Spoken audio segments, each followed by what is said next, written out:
Cameroon, Bandung, Africa, Bandung, to the world, Bandung. Thomas Sankara avait déjà répondu à l'ingratitude des politiciens européens.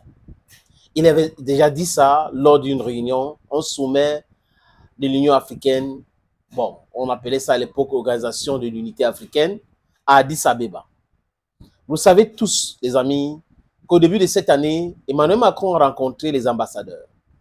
Et devant les ambassadeurs, il prétend comme quoi c'est la France qui a décidé de quitter certains pays, comme le Tchad et la Côte d'Ivoire. Mais que non. Les Tchadiens ont humilié la France. Les Tchadiens ont chassé la France, du moins l'armée française. Et devant Sergei Lavrov, j'ai vu le point de presse ou la conférence de presse avec Sergei Lavrov et le ministre tchadien des Affaires étrangères, qui a été sans équivoque. On ne reçoit de l'ordre à personne. On est amis avec tout le monde. On travaille avec qui on veut. Ce genre de discours, ce n'était pas possible hier. Mais aujourd'hui, ça démontre que les Africains se libèrent. On n'est pas des esclaves de la France. On refuse du moins de toujours rester les esclaves de la France. Donc la parole se libère aujourd'hui. Les amis, Macron, devant les ambassadeurs, a humilié Alassane Ouattara sans toutefois le nommer. C'est nous qui avons décidé. Alors que Ouattara, dans son discours, a dit que la Côte d'Ivoire a décidé. Et Macron vient dire non, c'est nous qui avons décidé. Et pour la Côte d'Ivoire, c'est vrai. Vous avez vu la réaction qui est venue du Sénégal. Parce que le Sénégal aussi a parlé de l'armée française. Il ne veut plus de base militaire français au Sénégal. Ousmane Sonko avait réagi. Le président Bassirou Diomaye Faye avait réagi jusqu'à dire aux journalistes de France 2 que est-ce que vous trouvez normal en France d'avoir une base militaire sénégalaise? Et les gars étaient dépassés. Oui, que les enfants rentrent à l'école, ils voient l'armée sénégalaise en train de patrouiller et tout ça. C'est normal. Et la réponse était claire, que ce n'est pas normal. Donc, le Sénégal ne pouvait pas décider de chasser l'armée française sur son territoire. Et Macron dit que c'est lui qui a décidé.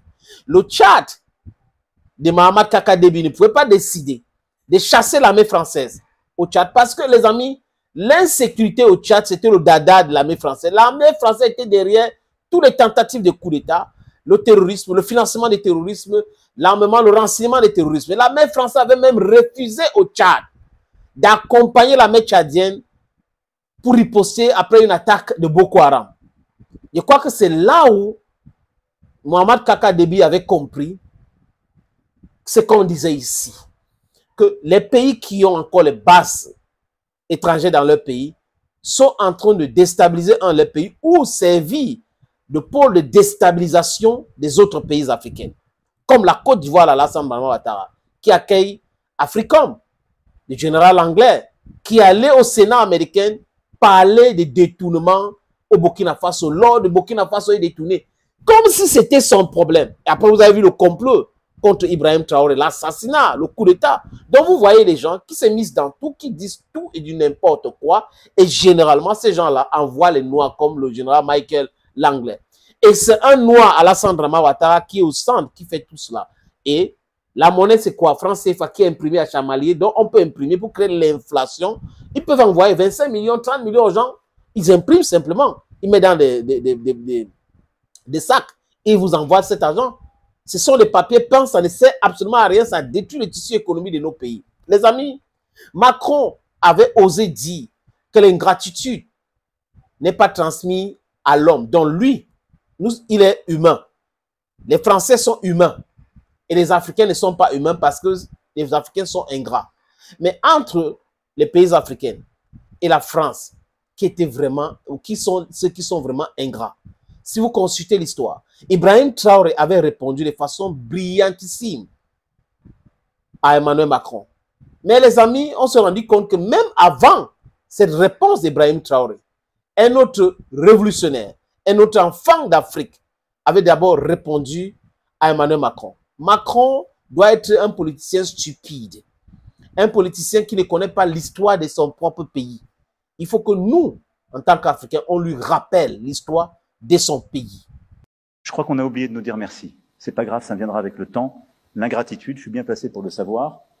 c'est une maladie non transmissible à l'homme. Et je le dis pour tous les gouvernants africains qui n'ont pas eu le courage, vis-à-vis de leurs opinions publiques, de le porter, aucun d'entre eux ne serait aujourd'hui avec un pays souverain si l'armée française ne s'était pas déployée dans cette région. Il faut être stupide comme chef d'État pour faire les déclarations pareilles. Il avait fait. Et à son temps, on avait condamné cela dans un podcast, les amis.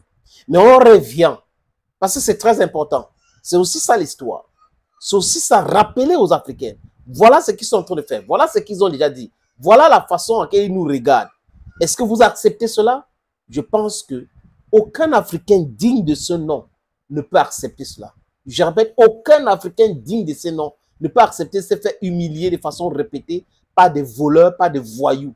Parce que le voyoutisme politique est pratiqué en Afrique grâce à la France. Et la France pratique aussi sur les chefs d'État. La France conseille les chefs d'État, la France pille l'Afrique, la France impose la double imposition. Donc, les sociétés engrangent des bénéfices en Afrique, ne payent pas les impôts ici, ils ne peuvent pas payer les impôts en France, et on dit que c'est un deal.